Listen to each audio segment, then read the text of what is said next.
ये हमें क्या हुआ था कुमार? हम एक दूसरे पे क्यों प्रहार कर रहे थे? अवश्य कोई माया थी जिसका अंत हुआ।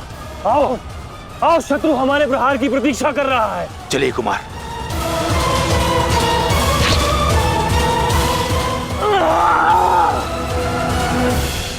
तुम्हारे कौशल और शौर्य को नमन है वृषसेन। अनुमान नहीं था कि कौरव सेना में ऐसे कुशल योद्धा से सामना होगा। सूर्यास्त में समय अभी शेष है अभिमन्यु, और हमारे तुनीरों में बाण नहीं। तो समय व्यर्थ ना करते हुए द्वंद्व आरंभ करें। तो मैं प्रस्तुत हूं योद्धा।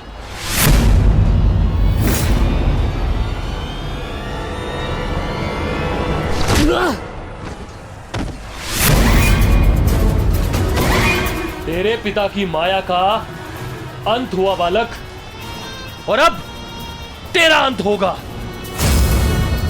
या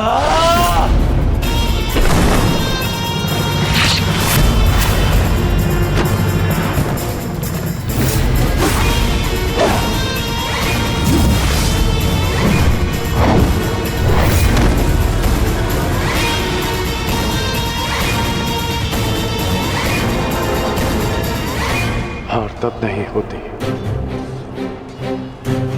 जब मनुष्य पराजित होता है। हार तब होती है जब वो हार मान जाता है। हार मत स्वीकारना पुत्र। इस कुरुक्षेत्र की भूमि को, इस महाभारत के युद्ध को तुम्हारी आवश्यकता है।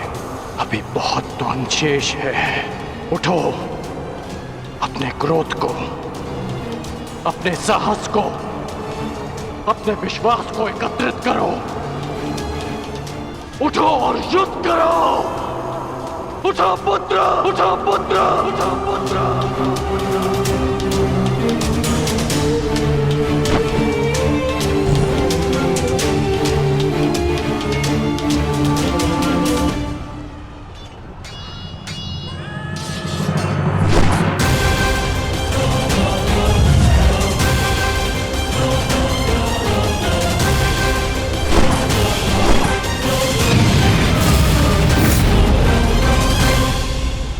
माधव, पितामह के प्रहार प्रतिक्षण बलशाली होते जा रहे हैं। हम उन्हें बहुत समय तक रोक नहीं पाएंगे। रोकना तो पड़ेगा पार्थ। जितना समय तुम इन्हें रोकोगे उतना समय भीम को मिलेगा कि वो दुर्योधन को परास्त कर युधिष्ठिर के समक्ष आत्मसमर्पण करने को विवश कर सके।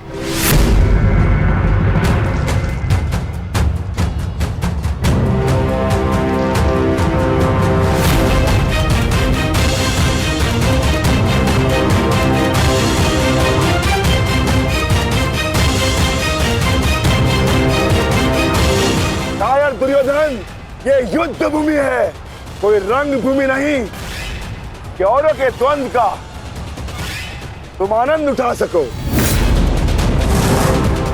क्यों दुर्योधन, कायरों की भांति क्यों खड़े हो? आओ और आकर मुझसे युद्ध करो।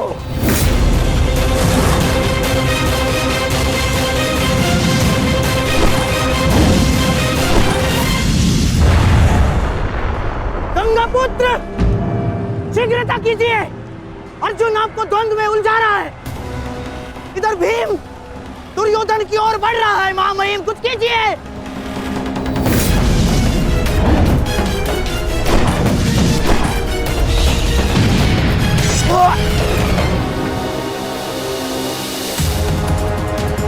सारथी,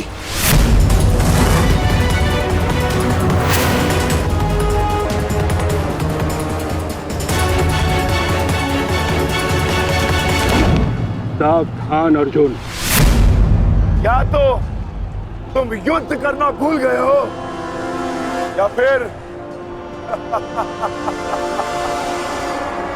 तुम्हें युद्ध करने का साहस नहीं है।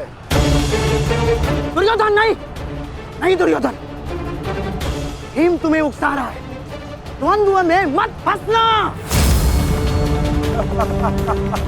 उचित कहा मामाश्री।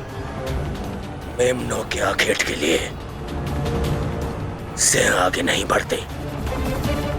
बस ओके भीम के लिए तो मेरी कलिंग की सेना ही पर्याप्त है। कलंक के वीरों,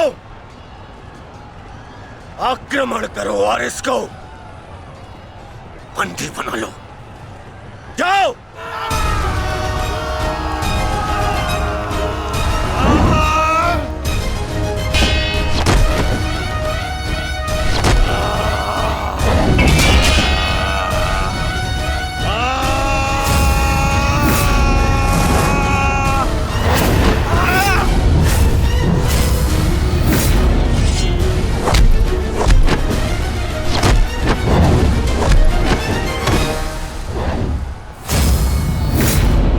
क्यों दुर्योधन, बस ये इतने से थे?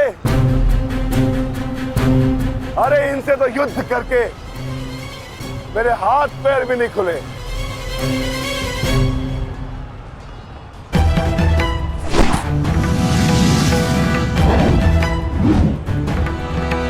आप नियम भंग कर रहे हैं आचार्य। आप एक साथ दो पर आक्रमण नहीं कर सकते। स्मरण रहे कि युद्ध के नियम के अनुसार दो योद्धा एक योद्धा पर आक्रमण नहीं कर सकते, पर तो एक योद्धा दो योद्धाओं पर आक्रमण कर सकता है। सहदेव,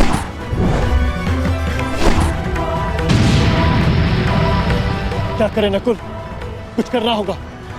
हमें गुरु दौड़ को रोककर अधिक से अधिक समय भ्राता भीम को देना होगा। युद्ध सभा में चीख चीख कर अपने पौरुष का बखान करने वाले एक नपुंसक के भांति क्यों खड़े हो? अब किसे लाओगे अपनी ढाल बनाकर? ये विकोदर भीम तुम्हारी हर ढाल को तोड़कर तुम्हारा अंत करेगा। मैं तुम्हारे प्राण लेकर रहूंगा कायर दुर्योधन।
उठकर प्रहार करने का सामर्थ्य शेष है काकाश्री,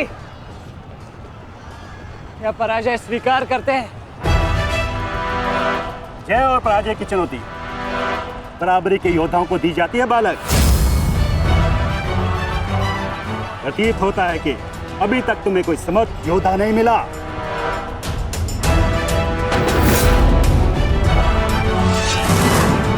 मैं शब्दों के बाण नहीं चलाता नानाश्री। अच्छा, तो युद्ध करो या समर्पण करो।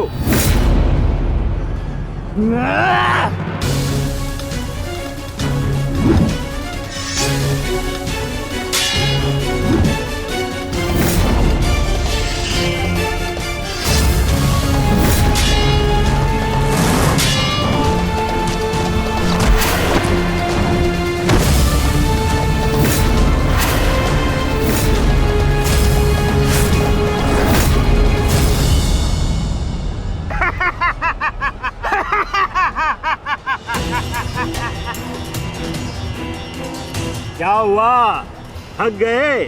अरे ये उस मूर्ख विराट पुत्र उत्तर की संगति का प्रभाव है। ये उसे भी यही लग रहा था कि मेरे समक्ष वो कुछ कर दिखाएगा, पर मूर्ख मृत्यु को प्राप्त हो गया। मृत्यु को चींटी की भांति इन्हीं हाथों से मसल दिया मैंने उसे। पीछे हट जाओ अभिमन्यु, अन्यथा उत्तर से कहीं पीड़ादायक मृत्यु मिलेगी, मृत्यु। तो ये समझिए कि आज उत्तर का प्रतिशोध पूर्ण होगा।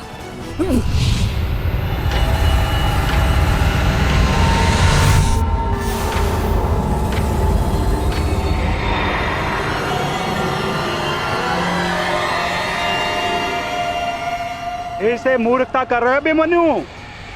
मेरी शक्तियों के बारे में ज्ञात नहीं है। शत्रु का क्रोध मुझे और बलशाली बनाता है, बलशाली।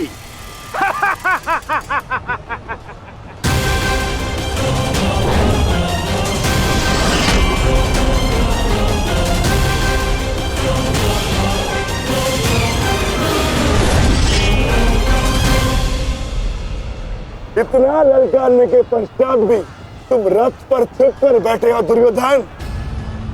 मैं भी कैसा मूर्ख हूं, एक नपुंसक के वध की प्रतिज्ञा कर बैठा। आज तुमने यह सिद्ध कर दिया कि तुम एक क्षत्रिय नहीं बल्कि एक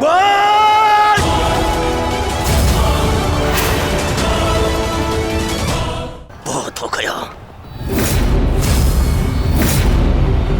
सावधान! क्रोध से भरे कुमार भीम अब युवराज दुर्योधन की ओर बढ़ रहे हैं महाराज। मेरा दुर्योधन किसी संकट में तो नहीं ना?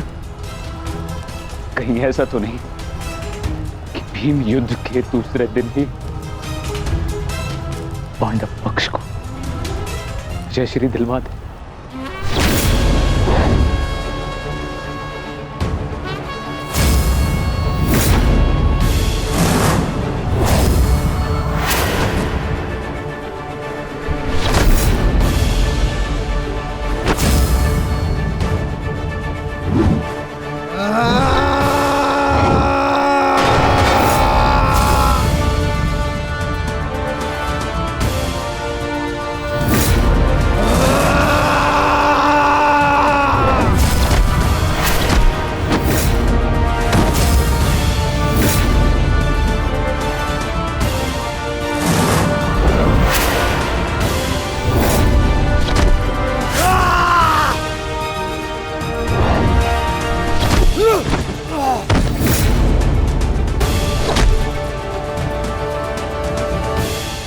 दुर्योधन मारो!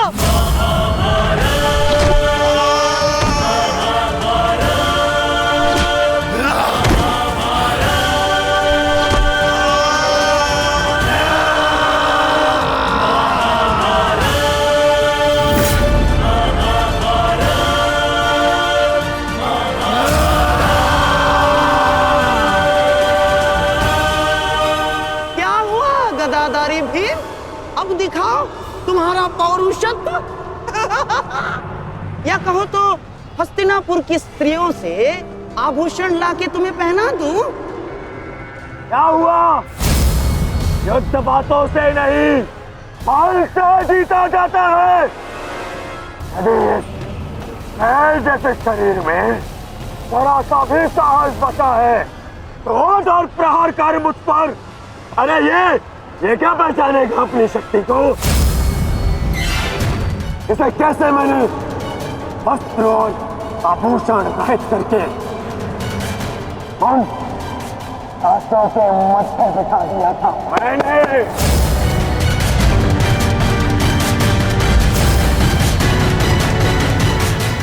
कदाचित ये भी भूल गया है कि कैसे मैंने बड़ी सभा में उस दासी द्रौपदी को उसका उचित स्थान दिखाया था।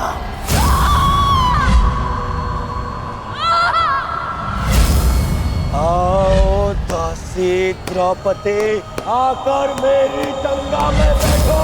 आओ! वस्त्र हरण करो इस दासी का।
गंगा पुत्र, दुर्योधन की रक्षा कीजिए गंगा पुत्र।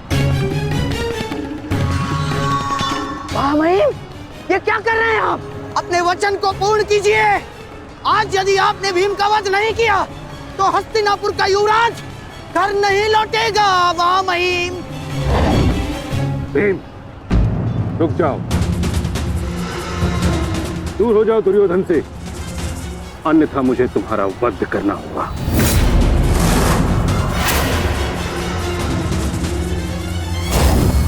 सावधान पितामह, यदि आपने भ्राता भीम पर प्रहार किया तो मुझे विवश होकर आप पर बाण संधान करना होगा। हट जाओ भीम। क्षमा चाहता हूं पितामह, आप अपना वचन पूर्ण कर रहे हैं तो मुझे भी अपनी प्रतिज्ञा का मान रखना है। आज मैं इस दुर्योधन का वध तो करके ही रहूंगा, चाहे इसके लिए मुझे स्वयं के प्राण क्यों न गंवाने पड़े।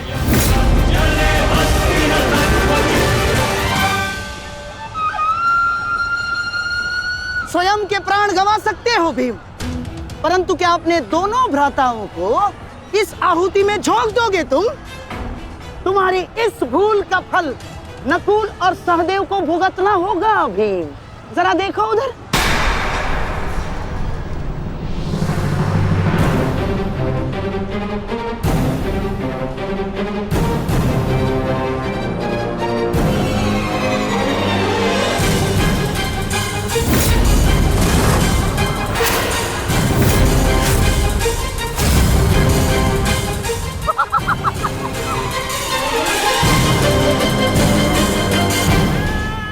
पिताश्री,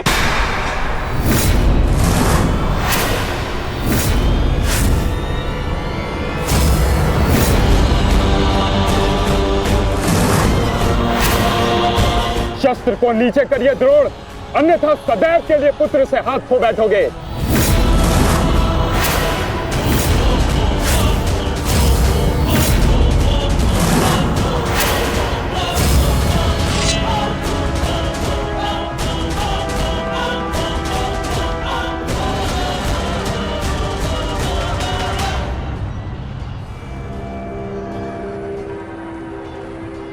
दुर्योधन, तेरा अंत आ गया है।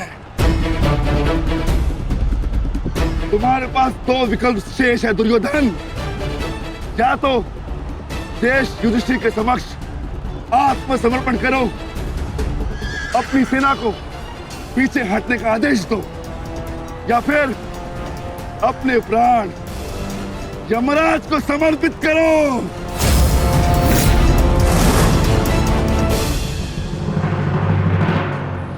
मारो भीम, मारो, शीघ्रता करो भीम। इतनी भी क्या शीघ्रता है राजकुमार युधिष्ठिर?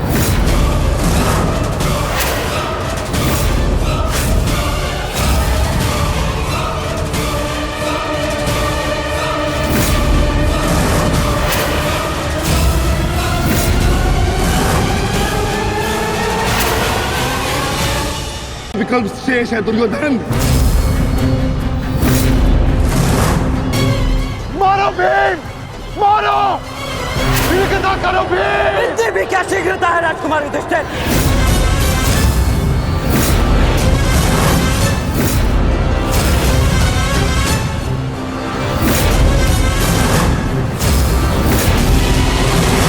पीछे हट जाइए विकोदर भीम, अन्यथा मूल्य अपने ज्येष्ठा के प्राण देकर चुकाने होंगे। नहीं भीम, नहीं, मेरी चिंता मत करो, अपना वचन पूर्ण करो। ऐसा अवसर दोबारा नहीं मिलेगा अनुज। वध करो इस दुर्योधन का, पांचाली के अपमान का प्रतिशोध दो भीम। मारो इस दुर्योधन को। एक बात बुरा सोच लीजिए, अवसर दोबारा मिल सकता है परंतु ज्येष्ठ के प्राण दोबारा नहीं लौटेंगे। मारो भीम, मारो।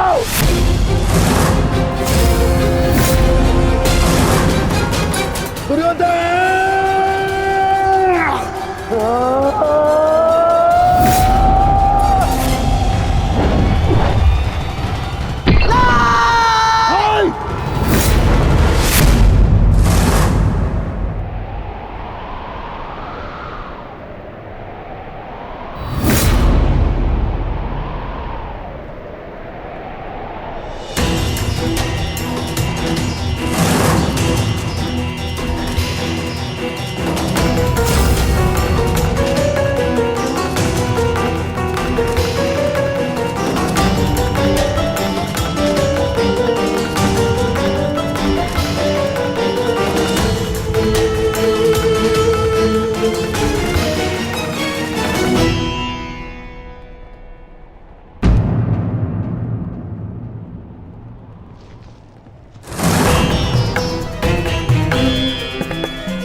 जाओ, जाके सबकी सहायता करो, जाओ।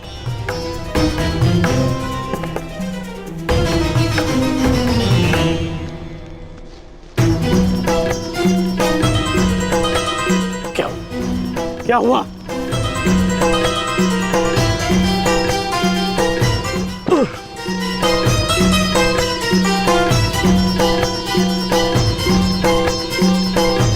क्या हुआ मित्र? आज हम ये युद्ध हारने ही वाले थे मित्र। उस भीम ने मेरा वध कर ही दिया था, परंतु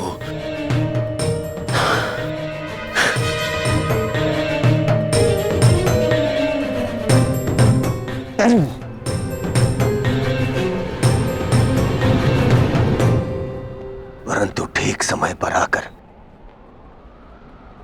वृषसेन ने पूरी परिस्थिति को ही बदल दिया।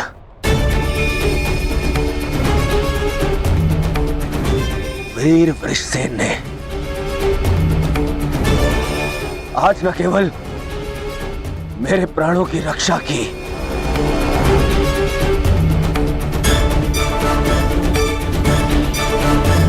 अभी तो कौरव सेना को एक लज्जाजनक हार से भी बचाया।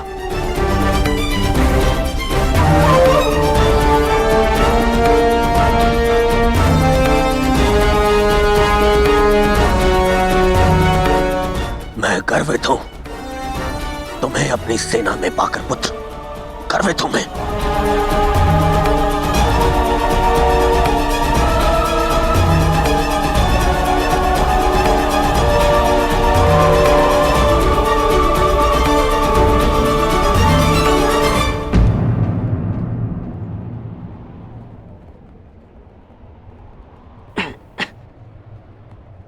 आप फिर से मेरे घाव देख रहे हैं ना पिताश्री, और मैं फिर से यही कहूंगा, चिंता मत कीजिए। आज का युद्ध समाप्त हुआ और युद्ध भूमि में जो कुछ भी हुआ उसे भुला देना ही श्रेयस्कर है, अपितु उन बाधाओं को समझने का प्रयास करना चाहिए जो हमें विजयश्री बनने या प्राप्त करने से रोक रही है।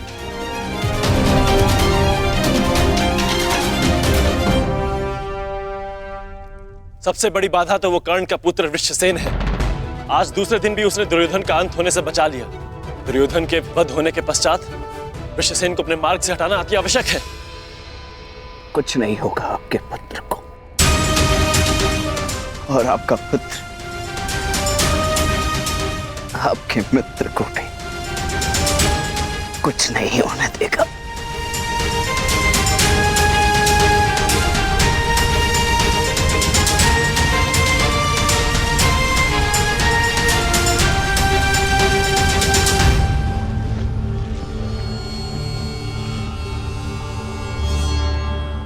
मित्र, आज का दिन हमारे पक्ष में नहीं था।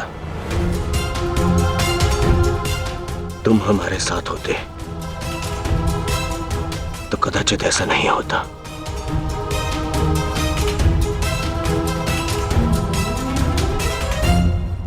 आज युद्ध भूमि में कौरव केवल धर्मराज युधिष्ठिर का वध करने का प्रयत्न करते रहे,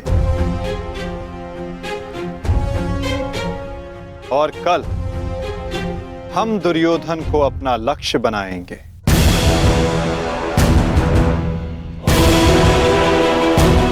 क्योंकि दुर्योधन के अंत के साथ कौरवों की पराजय भी निश्चित है।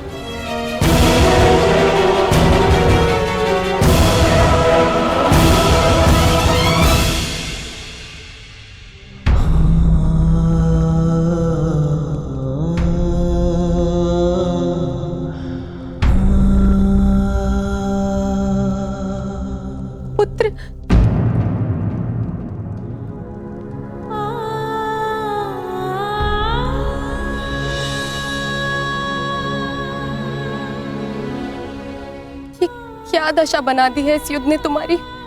अरे माता, आप कब आई? माता हूं।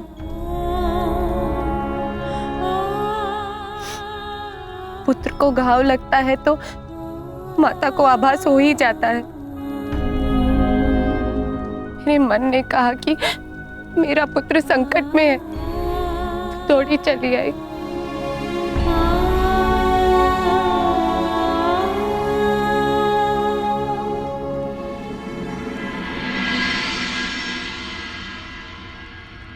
परंतु आप भी तो इसके पिता हैं।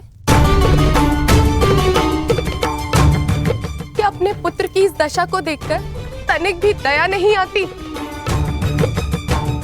अपने पुत्र के जीवन के लिए आपको कोई मोह नहीं? मैंने निश्चित कर लिया है, तुम कल युद्ध में नहीं जाओगे।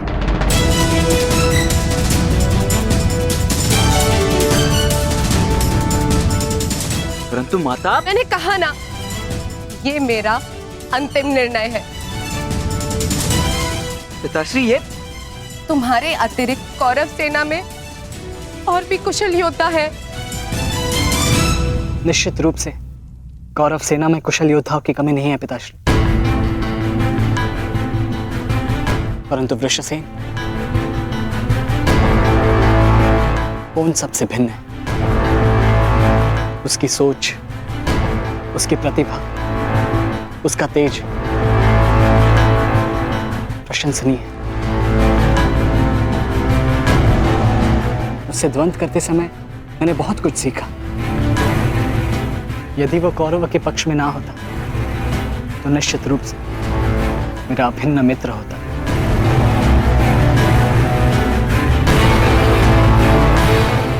परंतु समझ में नहीं आता कि उसमें इतना तेज आया कहां से। कुछ जन्म से, कुछ कर्म से। वो अंगराज कर्ण का पुत्र है, जिसके मन में मृत्यु का भय नहीं, अपने कर्तव्य की ओर पूर्ण आत्मसमर्पण है। उस पर तेज स्वतः ही आ जाता है। अभिमन्यु,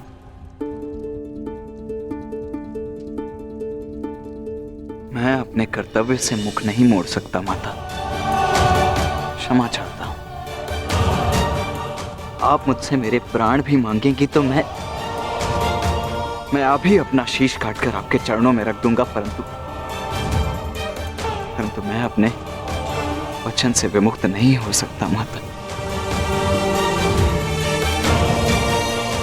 मैं वचनबद्ध हूं। मैं युद्ध में पराजित होकर लौटने वाला नहीं, या तो मैं विजयी होकर कंधों पर बैठकर आऊंगा, या वीर गति को प्राप्त करके कंधों पर लेटकर।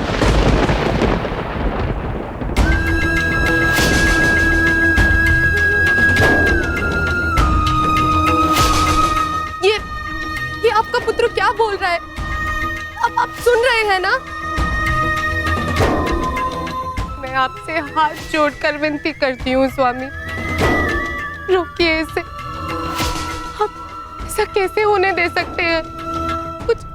कुछ कीजिए। करना तो तुम्हें है सुप्रिया। ममता और कर्तव्य में संतुलन करना है। तुम एक योद्धा की माता हो, तुम्हें अपने हृदय को कठोर बनाना होगा। मेरी अनुपस्थिति में हमारा पुत्र इस महायुद्ध में अत्यंत मुख्य भूमिका निभा रहा है। मुझे उस पर गर्व है और तुम्हें भी होना चाहिए सुप्रिया। युद्ध में पीछे हट जाने वाले वृषसेन का पिता होने से अधिक युद्ध में बलिदान दे देने वाले वृषसेन का पिता होना अधिक श्रेष्ठकर समझता हूं।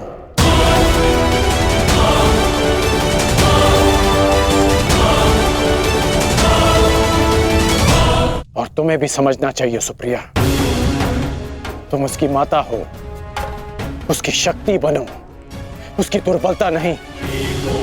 हर मनुष्य अपना लक्ष्य चुनता है और मैंने और वृषसेन ने भी अपना लक्ष्य चुन लिया है। हमारा लक्ष्य ये महायुद्ध है और युद्ध बलिदान मांगता है। और यदि वो बलिदान मेरा या मेरे पुत्र का होगा तो हमसे अधिक भाग्यशाली और कोई नहीं होगा सुप्रिया। परंतु मैं इसकी माता हूं। हर कोई जो इस युद्ध में है उसकी भी माता है, वो भी किसी का भाई, बेटा, पिता या पति है। यदि हर माता तुम्हारी भांति विलाप करने लग जाए तो इस युद्ध में योद्धा रिक्त हो जाएंगे। जब युद्ध क्षेत्र में मृत्यु समक्ष खड़ी होती है तो योद्धा पुकारता है, हे मृत्यु, तैयार यदि तू आने को, प्रसन्न मुख आ, द्वार खुला है, तेरा स्वागत, प्रसन्न मुख आ।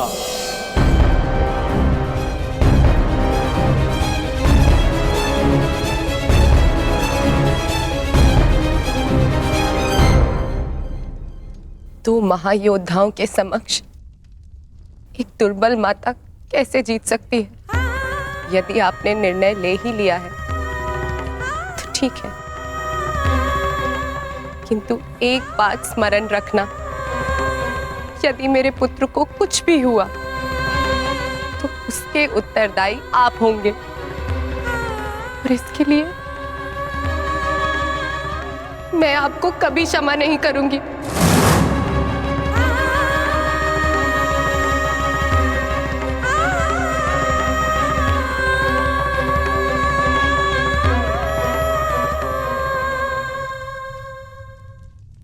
आज युद्ध भूमि में पांडवों का प्रयास था कि दुर्योधन पर वश पालें। कल भी कदाचित उनका यही प्रयास होगा।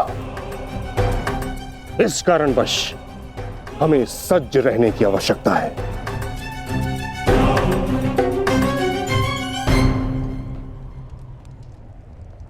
कल हम गरुड़ व्यूह की रचना करेंगे और इस व्यूह का नेतृत्व स्वयं मैं करूंगा। गरुड़ की आंख के स्थान पर मेरा रथ होगा। उसके एक पंख पर गुरुद्रोण आप और दूसरे पंख पर अश्वत्थामा, मध्य में मद्रराज शैल्य और युवराज दुर्योधन अंतिम रेखा पे रहेंगे। कुशल योद्धाओं का दल उनका सुरक्षा चक्र बनकर रहेगा और किसी भी मूल्य पर यह सुरक्षा पंक्ति टूटनी नहीं चाहिए। ये लीजिए, ये नई रणनीति लाए। पितामह, आपकी अब तक कोई भी रणनीति सफल तो हुई नहीं है। ऐसा ना हो कि आपकी ये रणनीति भी असफल रहे।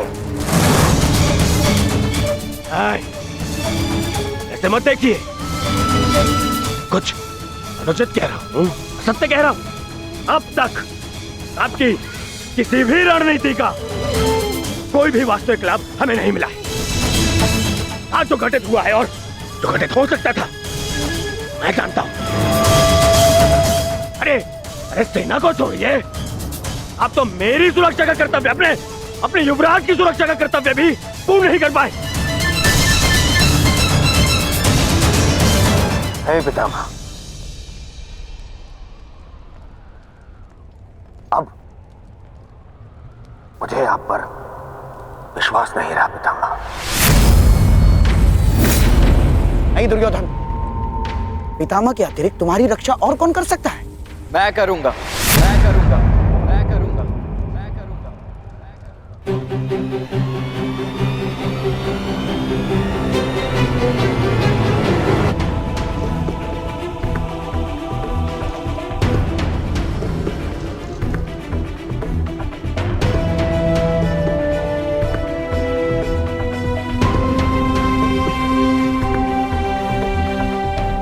मैं मानता हूं मैं महामहिम के समक्ष कुछ भी नहीं, और मैं हृदय से उनका सम्मान भी करता हूं।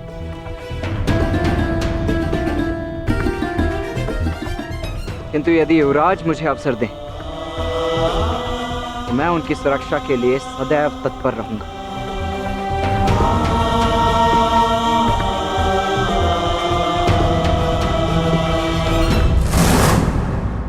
आपका क्या मत है वासुदेव? कल कौरव किस रणनीति के साथ युद्ध क्षेत्र में उतरेंगे?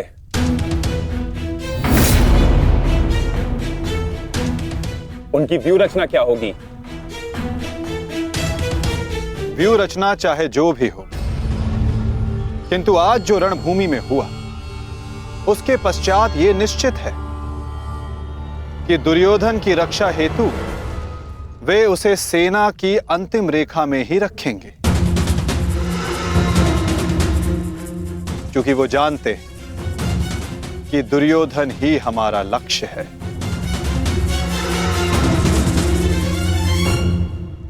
यदि ऐसा है तो फिर हमें कौन से व्यू का उपयोग करना चाहिए माधव? अर्धचंद्र व्यू पार्थ।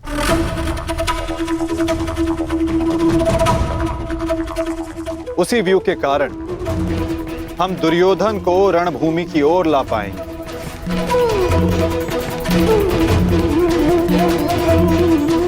और यदि दुर्योधन व्यू से बाहर नहीं आया तो ये उसकी दुर्बलता समझी जाएगी और मानसिक पराजय भी।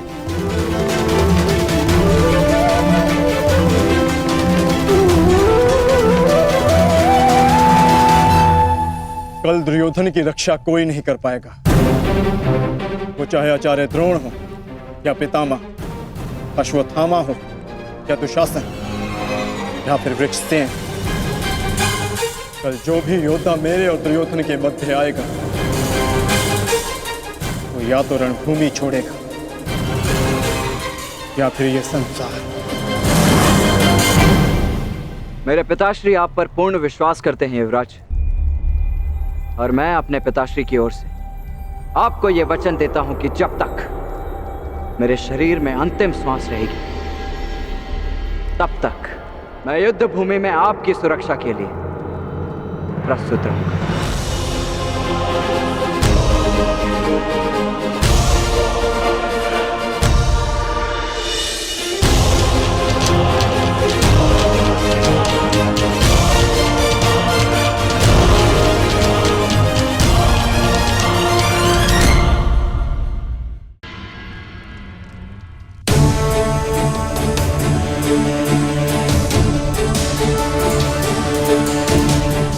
आज युद्ध का तीसरा दिन है। मेरी इच्छा है कि तुम हर परिस्थिति में मेरे साथ रहो। तुम्हारी सुरक्षा हेतु यह आवश्यक है। आप केवल सेना के नेतृत्व के बारे में सोचिए। तुम्हारी कुतर्कता का मैं उत्तर देना नहीं चाहता दुर्योधन, परंतु दो बातें स्मरण रहें दुर्योधन। प्रथम, जीवित रहने का प्रयास करना। द्वितीय, सदैव मेरे पीछे ही रहना।